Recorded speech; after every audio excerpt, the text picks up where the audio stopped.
പ്രിയമുള്ളവരെ, വചനജ്വാല 1674 ദിനത്തിലേക്ക് പ്രവേശിക്കുന്ന ഇന്ന് നാം ഒരു പുതിയ മാസത്തിലേക്ക് പ്രവേശിക്കുകയാണ്. എല്ലാവർക്കും ഇന്നത്തെ ഈ നല്ല സുദിനത്തിലേക്ക് നമുക്ക് പ്രത്യേകം സ്വാഗതം. ഇന്ന് ഏപ്രിൽ 1 ബുധനാഴ്ച. നാം ഇന്ന് 50 നോമ്പിലെ വലിയ ആഴ്ചയിലൂടെ കടന്നു പോവുകയാണ്. നാളെ പെസഹ വ്യാഴം.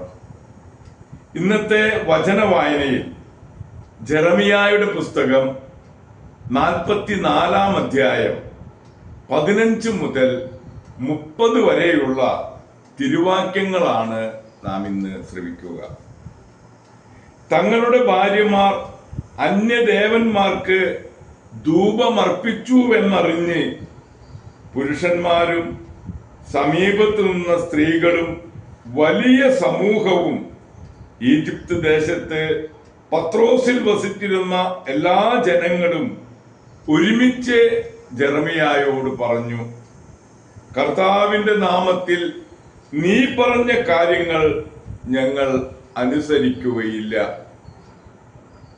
ഞങ്ങളും ഞങ്ങളുടെ പിതാക്കന്മാരും രാജാക്കന്മാരും പ്രഭുക്കന്മാരും യൂദാ നഗരങ്ങളിലും ജെറൂസലേം തെരുവീഥികളിലും ചെയ്തിരുന്നത് പോലെ ആകാശരാജ്ഞിക്ക് ധൂപവും പാനീയവും അർപ്പിക്കും.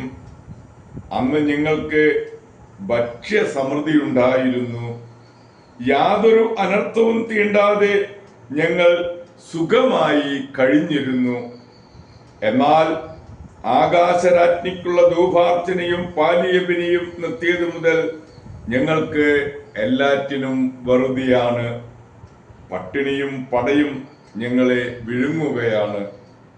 സ്ത്രീകൾ ചോദിച്ചു, ആകാശരാജ്ഞിക്ക് നിങ്ങൾ ധൂപവും പാനീയവും അർപ്പിച്ചപ്പോൾ ഞങ്ങളുടെ ഭർത്താക്കന്മാരുടെ അറിവ് കൂടാതെയാണോ അവളുടെ രൂപത്തിൽ ഞങ്ങൾ അടയുണ്ടാക്കുകയും ദ്രാവക നൈവേദ്യം ചൊരിയുകയും ചെയ്തത്?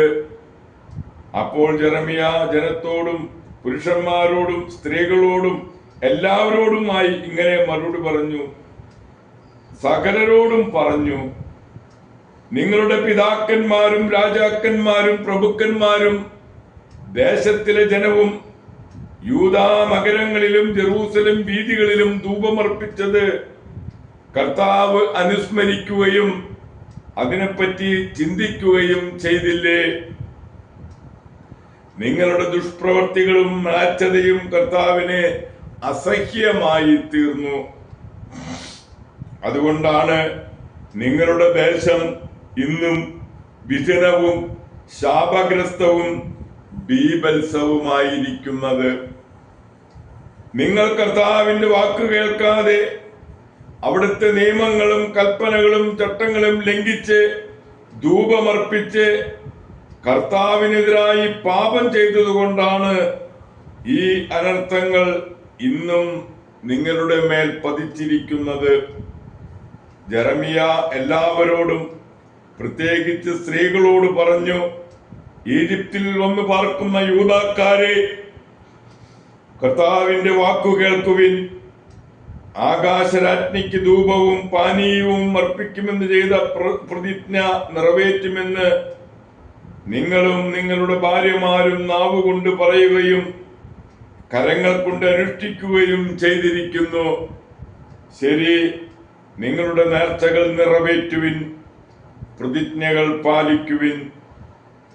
ഈജിപ്തിൽ പാർക്കുന്ന യൂദാക്കാരെ, കർത്താവിന്റെ വചനം ശ്രവിക്കുവിൻ.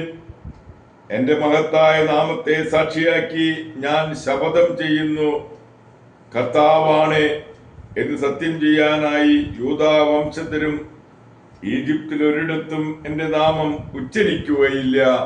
കർത്താവ് അരുളി ചെയ്യുന്നു.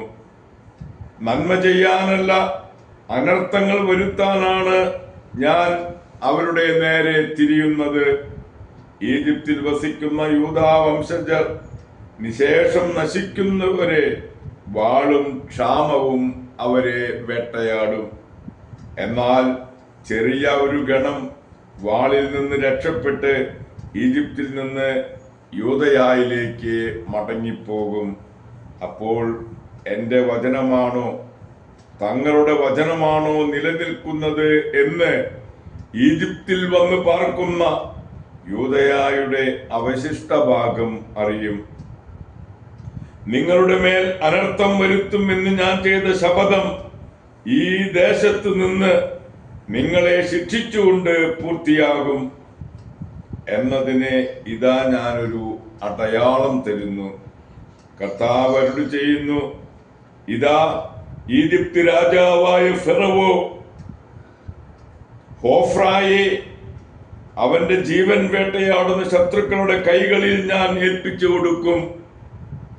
യൂദാ രാജാവായ സെദക്കിയായെ അവൻ കൊല്ലാൻ ശ്രമിച്ചിരുന്ന ശത്രുവായ ബാബിലോൺ രാജാവ് നബുക്കദ്നേസറിന്റെ കൈകളിൽ ഞാൻ ഏൽപ്പിച്ചു കൊടുത്തതുപോലെ തന്നെ ദൈവത്തിന്റെ തിരുവചനമാണ് നാം ശ്രവിച്ചത്. പ്രിയമുള്ളവരെ, ആഗോള കത്തോലിക്ക സഭയിൽ ഇന്ന് വിശുദ്ധ ഹ്യൂഗിനെ അനുസ്മരിക്കുന്ന പൊൻസുദിനമാണ്. ഒരു സൈനികോദ്യോഗസ്ഥനായ ഓഡിലായുടെ പുത്രനായി ഫ്രാൻസിൽ വലൻസ് എന്ന പ്രദേശത്ത് വിശുദ്ധരായ മാതാപിതാക്കന്മാരിൽ നിന്നും 1053 ഹ്യൂഗ് ജനിച്ചു. പിതാവ് സൈന്യത്തിൽ നിന്ന് പോന്ന ശേഷം അദ്ദേഹം മകന്റെ ഉപദേശപ്രകാരം കാർത്തൂസ്യൻ സഭയിൽ പ്രവേശിച്ച് ഏതാണ്ട് 100 വയസ്സുവരെ ജീവിക്കുകയുണ്ടായി. അമ്മ സ്വഭവനത്തിൽ പ്രാർത്ഥനയിലും ഉപവാസത്തിലും ദാനധർമ്മത്തിലും ജീവിച്ച് മകന്റെ ശുശ്രൂഷകൾ സ്വീകരിച്ചാണ് ദിവംഗതയായത്. പണ്ഡിതനും സുന്ദരനും വിനയശാലിയും ദൈവഭക്തനുമായിരുന്ന ഫ്യൂഗ് പേപ്പൽ പ്രതിനിധിയുടെ ശ്രദ്ധ ആകർഷിച്ചു. താമസിയാതെ അദ്ദേഹം ഗ്രനോബിളിലെ മെത്രാനായി തിരഞ്ഞെടുക്കപ്പെടുകയും 7ാം ഗ്രിഗോറിയസ് മാർപ്പാപ്പ റോമിൽ വെച്ച് അദ്ദേഹത്തെ അഭിഷേചിക്കുകയും ചെയ്തു. റോമിൽ നിന്നും സ്വന്തം രൂപതയിൽ തിരിച്ചെത്തിയപ്പോൾ അജഗണം അസാൻമാർഗീകതയിൽ അമർന്നിരിക്കുന്നതായിട്ടാണ് അദ്ദേഹം കണ്ടത്. അവർക്ക് കൂദാശ സ്വീകരണത്തിന് വേണ്ട താല്പര്യമില്ലായിരുന്നു. മാത്രമല്ല, വേണ്ട യോഗ്യത കൂടാതെ പലരും കൂദാശകൾ സ്വീകരിച്ചിരുന്നു. ഉപവാസവും ജാഗരണവും അനുഷ്ഠിച്ച് ദൈവകൃപയ്ക്കായി അദ്ദേഹം തീക്ഷ്ണമായി പ്രാർത്ഥിച്ചു. 2 കൊല്ലം കഴിഞ്ഞപ്പോഴേക്ക് രൂപതയുടെ മുഖച്ഛായ മാറി. പ്രശസ്തിയെ ഭയന്ന് അദ്ദേഹം മെത്രാൻ സ്ഥാനം രഹസ്യമായി രാജിവെച്ച് ഒവേണിലെ ബെനഡിക്റ്റൻ നൊവേഷ്യറ്റിൽ പ്രവേശിച്ചു. അവിടെ സകലർക്കും ഈ സന്യാസി ഉത്തമ മാതൃകയായിരുന്നു. ഗ്രിഗോറിയസ് മാർപ്പാപ്പ ഇതറിഞ്ഞപ്പോൾ ഉടനടി രൂപതാ ഭരണം ഏറ്റെടുക്കാൻ ആജ്ഞാപിച്ചു. വീണ്ടും അദ്ദേഹം ഭരണം ഏറ്റെടുത്തു. അദ്ദേഹമാണ് വിശുദ്ധ ബ്രൂണോയ്ക്ക് കാർത്തൂസിയൻ സഭാ സ്ഥാപനത്തിനുള്ള സ്ഥലം കൊടുത്തത്. വേദപുസ്തകം വായിക്കുമ്പോഴും പ്രസംഗിക്കുമ്പോഴും കുമ്പസാരം കേൾക്കുമ്പോഴും അദ്ദേഹത്തിന്റെ കണ്ണുനീർ ധാരധാരയായി പ്രവഹിച്ചിരുന്നു. പാപം ചെയ്യാത്ത അങ്ങ് ഞങ്ങളെപ്പോലെ എന്തിന് കരയുന്നുവെന്ന് ഒരു അനുതാപി ചോദിച്ചപ്പോൾ അദ്ദേഹം പ്രതിവചിച്ചു, മായാസ്തുതിയും അമിത സ്നേഹവും മതിയല്ലോ ഒരാൾ നശിക്കാൻ. ദൈവകാരുണ്യത്താൽ മാത്രമാണ് നാം രക്ഷപ്പെടുക. ആകയാൽ അതിന് നാം അഭ്യർത്ഥിക്കാതിരിക്കാമോ? ദീർഘമായ ഒരു രോഗം അദ്ദേഹത്തിന്റെ ആത്മാവിനെ ഒന്നുകൂടി പവിത്രീകരിച്ചു.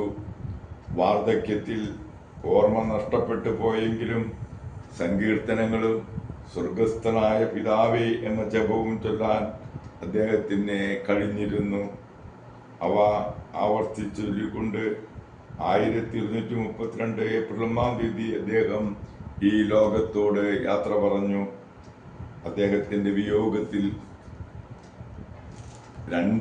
കേവലം 2 വർഷത്തിന് ശേഷം 1134 ഏപ്രിൽ 22-ന് ഇന്നസെന്റ് 2-ാമൻ മാർപ്പാപ്പ അദ്ദേഹത്തെ വിശുദ്ധനായി പ്രഖ്യാപിച്ചു. പ്രിയമുള്ളവരെ, വിശുദ്ധ ഹ്യൂഗിൻ്റെ മാധ്യസ്ഥം യാചിച്ച് ഇന്നത്തെ ഈ നല്ല ദിവസത്തിലേക്ക് നമുക്ക് പ്രവേശിക്കാം. എല്ലാവർക്കും നല്ല ഒരു ബുധനാഴ്ച ദിവസം ആശംസിക്കുന്നു. ദൈവം നമ്മെ ഓരോരുത്തരെയും സമൃദ്ധമായി അനുഗ്രഹിക്കട്ടെ.